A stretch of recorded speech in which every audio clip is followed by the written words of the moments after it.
This is a tutorial and training session for functional range conditioning, PAILs and rails of wrist joint ulnar deviation. PAILs and rails stands for progressive and regressive angular isometric loading.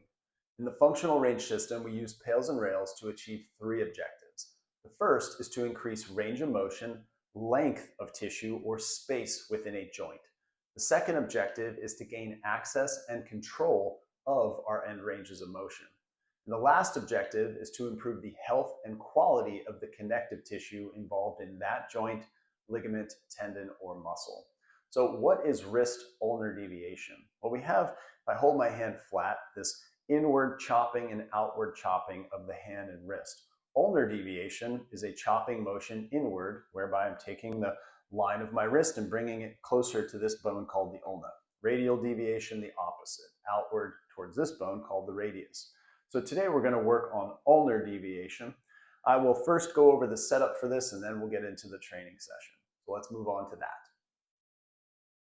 All right, so for this setup, you need to find yourself either a dowel rod, a piece of PVC pipe, a broomstick, a barbell. You could use a garden rake or shovel or even a hammer to achieve this, because what we need is something that we can grasp our hand around like this to take into ulnar deviation and then use that object for leverage for our PAILs and rails.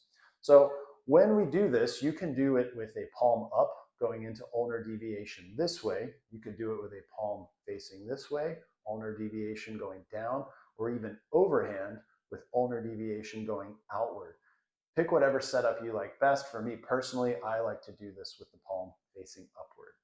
When you do your PAILs contractions, your progressive angular isometrics, you're going to be taking the hand and palm from ulnar deviation and trying to pull it out of there, trying to contract all the muscles on the top side and the outside of the forearm to go from ulnar deviation in the opposite direction. So if I've got this object here that I'm grasped onto, I'm going to be blocking, in this case, the front side of this bar to try to pull the bar out. So I'm going to block here and apply that PAILs going outward. If I'm in this position and I go into ulnar deviation, I either need to block the top side of the bar here, so I can block it trying to pull this way, or I could block the bottom side here so that I can try to pull that way against that resistance. If I'm overhand in ulnar deviation, I'm going to block the back side of the bar and try to pull it this way for my PAILs contractions. Our rails are opposite. Our regressive angular isometrics, we're going to be trying to pull further into ulnar deviation, like I'm trying to get this bar to hit my abdomen. And if it does, I might need to slide this out so I have a little more room for that to clear. So for that one, I'm just going to simply switch my grasp to the back side of the bar so that I can apply that isometric into a blocking force there. Same thing for all the other positions. So our PAILs trying to pull the wrist out from there, rails trying to pull it deeper into there. So let's go ahead and grab our objects. I'm going to take this into my ulnar deviation this way. And I'm going to stretch it a little further by, again, holding on that outside edge of the bar and trying to pull it a little deeper into that position.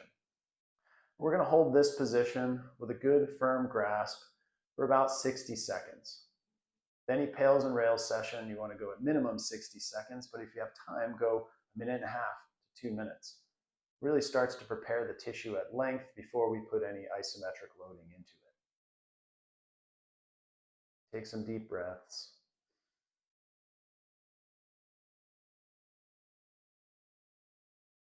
Go about 10-15 more seconds here. When we do our PAILs and rails contractions, I'd like you to use anywhere from 20 to 80% effort or intensity of contraction. If you've just started learning this, start on the lower scale, say 20 to 30% effort or intensity, and start to build up as you go through your PAILs and rails sets. So upping the intensity as you get further into the reps. So let's do a PAILs contraction. Let's take some deep breath in. Trap some core tension and try to rotate and spin that bar out against resistance. So keep this hand firm, keep blocking. Contract for 5, 4, 3, 2, 1. Block the other side of the bar and try to pull it deeper into ulnar deviation. Try to close that angle or regress that angle for 5, 4, 3, 2, 1. If you can stretch any further, by all means, take it further. I'm pretty close to my end range there, so I don't think I can get any more ulnar deviation. So I'm going to take a deep breath in, keep my core tight, start to apply my PAILs. Contract all that side and upper forearm tissue, squeeze firm, dial it up in intensity if you'd like, for 5, 4, 3, 2, 1. Rails, try to bend that bar further into that ulnar deviation. Squeeze all the muscles on the midline, in the front of the forearm there, for 5, 4, 3, 2, 1. Deep breath in. Reapply your PAILs. Try to rotate that bar out away from that position. Keep contracting. Hold firm.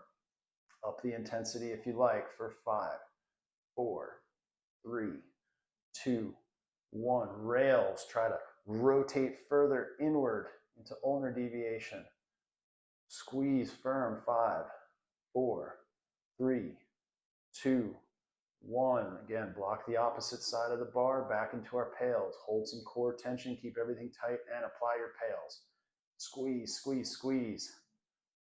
5, 4, 3, 2, 1. Rails, close the angle. Regressive isometric.